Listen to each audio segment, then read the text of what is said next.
Crónica de una muerte anunciada, de Gabriel García Márquez. Los estragos de los cuchillos fueron apenas un principio de la autopsia inclemente que el padre Carmen Amador se vio obligado a hacer por ausencia del doctor Dionisio Iguarán. Fue como si hubiéramos vuelto a matarlo después de muerto, me dijo el antiguo párroco en su retiro de Calafell, pero era una orden del alcalde y las órdenes de aquel bárbaro, por estúpidas que fueran, había que cumplirlas. No era del todo justo. En la confusión de aquel lunes absurdo, el coronel Aponte había sostenido una conversación telegráfica urgente con el gobernador de la provincia, y éste lo autorizó para que hiciera las diligencias preliminares mientras mandaban un juez instructor. El alcalde había sido antes oficial de tropas sin ninguna experiencia en asuntos de justicia, y era demasiado fatuo para preguntarle a alguien que lo supiera por dónde tenía que empezar.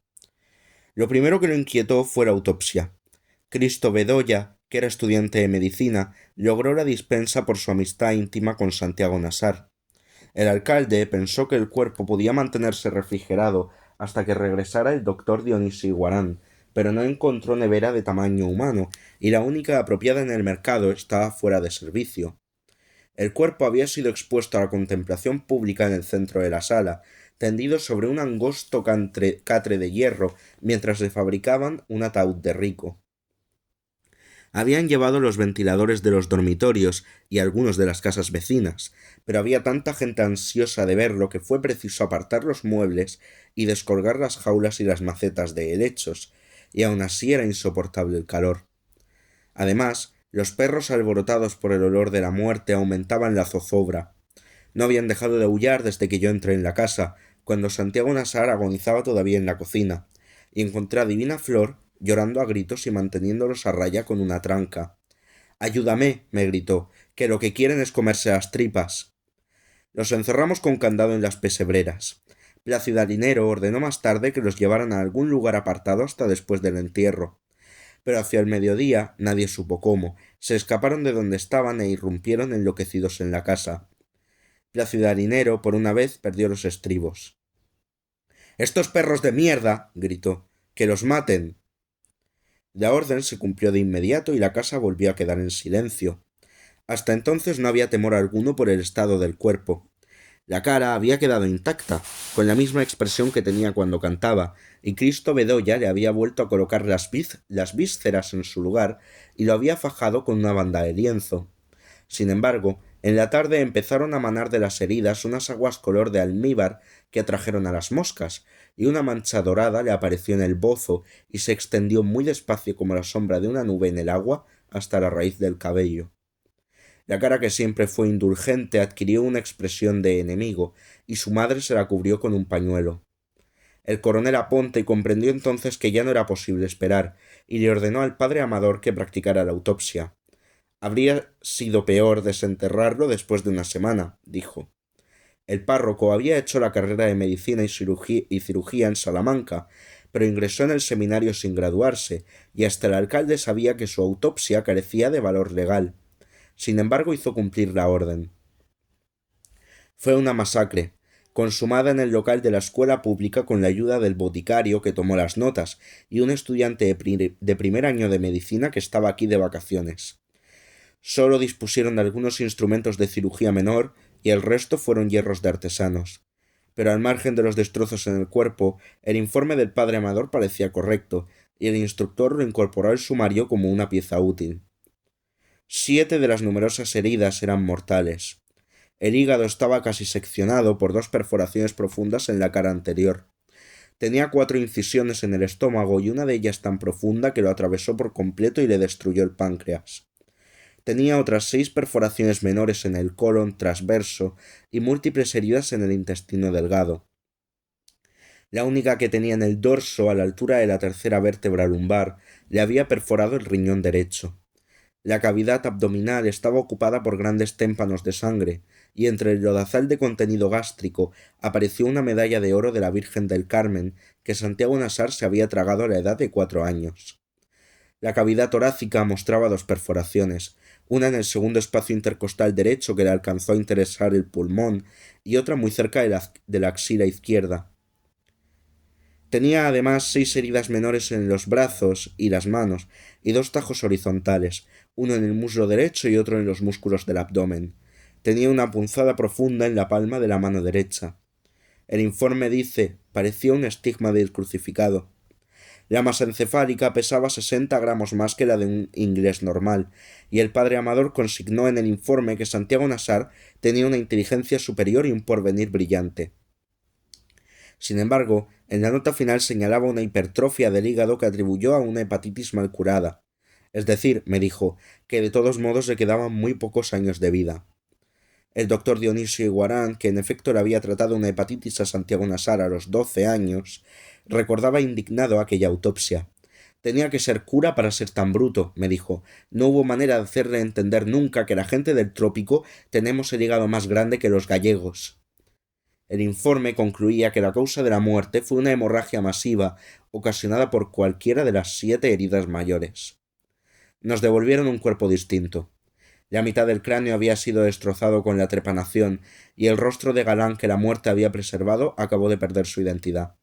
Además, el párroco había arrancado de cuajo las vísceras destazadas, pero al final no supo qué hacer con ellas y les impartió una bendición de rabia y las tiró en el balde de la basura. A los últimos curiosos asomados a las ventanas de la escuela pública se les acabó la curiosidad. El ayudante se desvaneció y el coronel de Azaraponte, que había visto y causado tantas masacres de represión, terminó por ser vegetariano además de espiritista. El cascarón vacío, embutido de trapos y cal viva y cosido a la machota con bramante basto y agujas de enfardelar, estaba a punto de desbaratarse cuando lo pusimos en el ataúd nuevo de seda capitonada. Pensé que así se conservaría por más tiempo, me dijo el padre Amador. Sucedió lo contrario. Tuvimos que enterrarlo deprisa al amanecer, porque estaba en tan mal estado que ya no era soportable dentro de la casa. Despuntaba un martes turbio. No tuve valor para dormir solo al término de la jornada opresiva, y empujé la puerta de la casa de María Alejandrina Cervantes, por si no había pasado el cerrojo. Los calabazos de luz estaban encendidos en los árboles, y en el patio de baile había varios fogones de leña con enormes ollas humeantes, donde las mulatas estaban tiñendo de luto sus ropas de parranda. Encontré a María Alejandrina Cervantes despierta como siempre al amanecer, y desnuda por completo como siempre que no había extraños en la casa. Estaba sentada a la turca sobre la cama de reina frente a un platón babilónico de cosas de comer, costillas de ternera, una gallina hervida, lomo de cerdo y una guarnición de plátanos y legumbres que hubieran alcanzado para 5.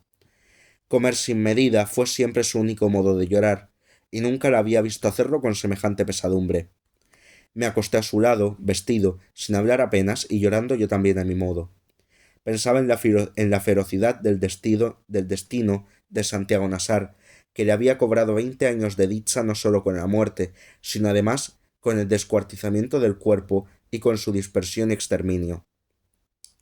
Soñé que una mujer entraba en el cuarto con una niña en brazos y que ésta ronzaba sin tomar aliento, y los granos de maíz a medio mascar le caían en el corpiño.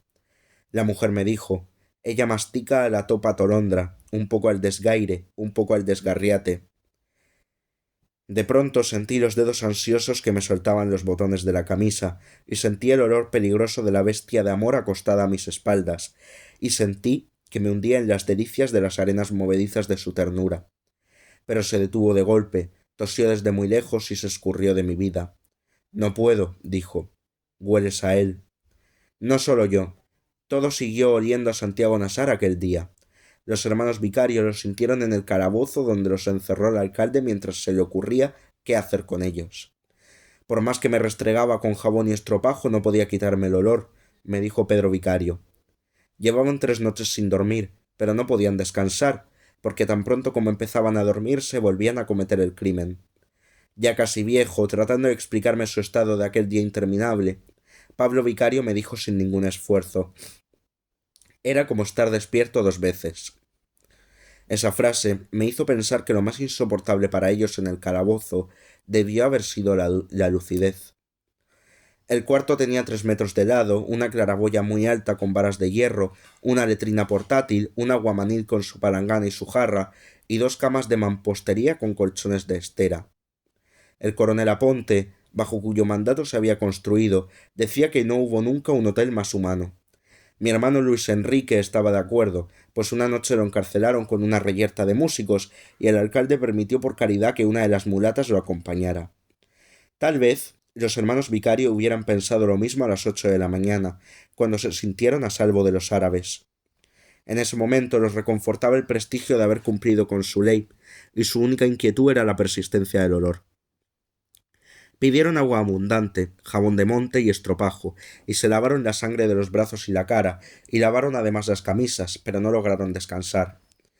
Pedro Vicario pidió también sus purgaciones y diuréticos, y un rollo de gasa estéril para cambiarse la venda, y pudo orinar 2 veces durante la mañana. Sin embargo, la vida se le fue haciendo tan difícil a medida que avanzaba el día, que el olor pasó a segundo lugar. A las 2 de la tarde, cuando hubiera podido fundirlos la modorra del calor, Pedro Vicario estaba tan cansado que no podía permanecer tendido en la cama, pero el mismo cansancio le impedía mantenerse de pie. El dolor de las ingles le llegaba hasta el cuello, se le cerró la orina y padeció la certidumbre espantosa de que no volvería a dormir en el resto de su vida. Estuve despierto 11 meses, me dijo, y yo lo conocía bastante bien para saber que era cierto. No pudo almorzar. Pablo Vicario, por su parte, comió un poco de cada cosa que le llevaron, y un cuarto de hora después se desató en una colerina pestilente. A las 6 de la tarde, mientras le hacían la autopsia al cadáver de Santiago Nasar, el alcalde fue llamado de urgencia porque Pedro Vicario estaba convencido de que habían envenenado a su hermano. Me estaba yendo en aguas, me dijo Pablo Vicario, y no podíamos quitarnos la idea de que eran vainas de los turcos. Hasta entonces había desbordado 2 veces la letrina portátil, y el guardián de vista lo había llevado otras 6 al retrete de la alcaldía. Allí lo encontró el coronel Aponte, encañonado por la guardia en el excusado sin puertas, y desaguándose con tanta fluidez que no era absurdo pensar en el veneno. Pero lo descartaron de inmediato cuando se estableció que sólo había bebido el agua y comido el almuerzo que les mandó Pura Vicario. No obstante, el alcalde quedó tan impresionado que se llevó a los presos a su casa con una custodia especial, hasta que vino el juez de instrucción y los trasladó al panóptico de Riohacha. El temor de los gemelos respondía al estado de ánimo de la calle.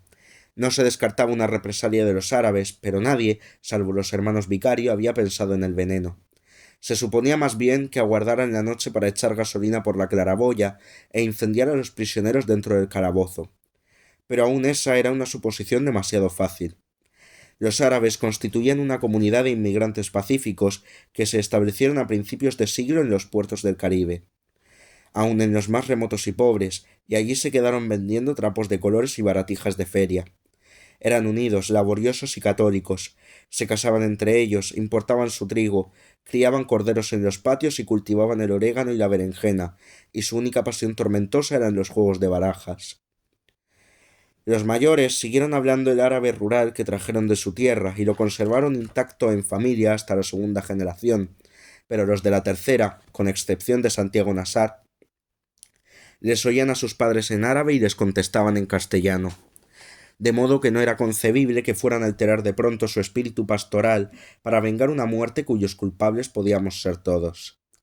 En cambio, nadie pensó en una represalia de la familia de Plácido Alinero, que fueron gentes de poder y de guerra hasta que se les acabó la fortuna, y que habían engendrado más de 2 matones de cantina preservados por la sal de su nombre.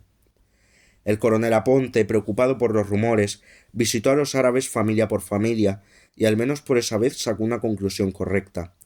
Los encontró perplejos y tristes, con insignias de duelo en sus altares, y algunos lloraban a gritos sentados en el suelo, pero ninguno abrigaba propósitos de venganza. Las reacciones de la mañana habían surgido al calor del crimen, y sus propios protagonistas admitieron que en ningún caso habían pasado de los golpes. Más aún, fue Suseme Abdala, la matriarca centenaria, quien recomendó la infusión prodigiosa de flores de pasionaria y ajenjo mayor que segó la colerina de Pablo Vicario, y desató a la vez el manantial florido de su gemelo. Pedro Vicario cayó entonces en un sopor insomne y el hermano restablecido concedió su primer sueño sin remordimientos. Así los encontró Purísima Vicario a las 3 de la madrugada del martes, cuando el alcalde la llevó a despedirse de ellos. Se fue la familia completa, hasta las hijas mayores con sus maridos, por iniciativa del coronel Aponte. Se fueron sin que nadie se diera cuenta, al amparo del agotamiento público, mientras los únicos sobrevivientes despiertos de aquel día irreparable estábamos enterrando a Santiago Nassar. Se fueron mientras se calmaban los ánimos, según la decisión del alcalde, pero no regresaron jamás. Pura Vicario le envolvió la cara con un trapo a la hija de vuelta para que nadie le viera los golpes, y la vistió de rojo encendido para que no se imaginaran que le iba guardando luto al amante secreto. Antes de irse le pidió al padre Amador que confesara a los hijos en la cárcel, pero Pedro Vicario se negó y convenció al hermano de que no tenían nada de qué arrepentirse. Se quedaron solos y el día del traslado a Riohacha estaban tan repuestos y convencidos de su razón que no quisieron ser sacados de noche, como hicieron con la familia, sino a pleno sol y con su propia cara. Poncio Vicario, el padre, murió poco después. Se lo llevó la pena moral, me dijo Ángela Vicario. Cuando los gemelos fueron absueltos, se quedaron en Riohacha, a solo un día de viaje de Manaure, donde vivía la familia. Allá fue Prudencia Cotes a casarse con Pablo Vicario, que aprendió el oficio del oro en el taller de su padre y llegó a ser un orfebre depurado. Pedro Vicario, sin amor ni empleo, se reintegró 3 años después a las Fuerzas Armadas, mereció las insignias de sargento primero, y una mañana espléndida su patrulla se internó en territorio de guerrillas cantando canciones de putas, y nunca más se supo de ellos. Para la inmensa mayoría solo hubo una víctima, Bayardo San Román. Suponían que los otros protagonistas de la tragedia habían cumplido con dignidad y hasta con cierta grandeza la parte de favor que la vida les tenía señalada. Santiago Nassar había expiado la injuria, los hermanos Vicario habían probado su condición de hombres, y la hermana burlada estaba otra vez en posesión de su honor. El único que lo había perdido todo era Bayardo San Román, el pobre Bayardo, como se le recordó durante años. Sin embargo, nadie se había acordado de él hasta después del eclipse de luna, el sábado siguiente, cuando el viudo de Sius le contó al alcalde que había visto un pájaro fosforescente aleteando sobre su antigua casa, y pensaba que era el ánima de su esposa que andaba reclamando lo suyo. El alcalde se dio enfrente una palmada que no tenía nada que ver con la visión del viudo. —¡Carajo! —gritó—, se me había olvidado ese pobre hombre. Subió a la colina con una patrulla y encontró el automóvil descubierto frente a la quinta, y vio una luz solitaria en el dormitorio, pero nadie respondió a sus llamados. Así que forzaron una puerta lateral y recorrieron los cuartos iluminados por los rescoldos del eclipse. Las cosas parecían debajo del agua, me contó el alcalde. Bayardo San Román estaba inconsciente en la cama, todavía como lo había visto Pura Vicario en la madrugada del lunes con el pantalón de fantasía y la camisa de seda, pero sin los zapatos. Había botellas vacías por el suelo y muchas más sin abrir junto a la cama, pero ni un rastro de comida. Estaba en el último grado de intoxicación etílica, me dijo el doctor Dionisio Iguarán, que lo había atendido de emergencia. Pero se recuperó en pocas horas, y tan pronto como recobró la razón, los echó a todos de la casa con los mejores modos de que fue capaz.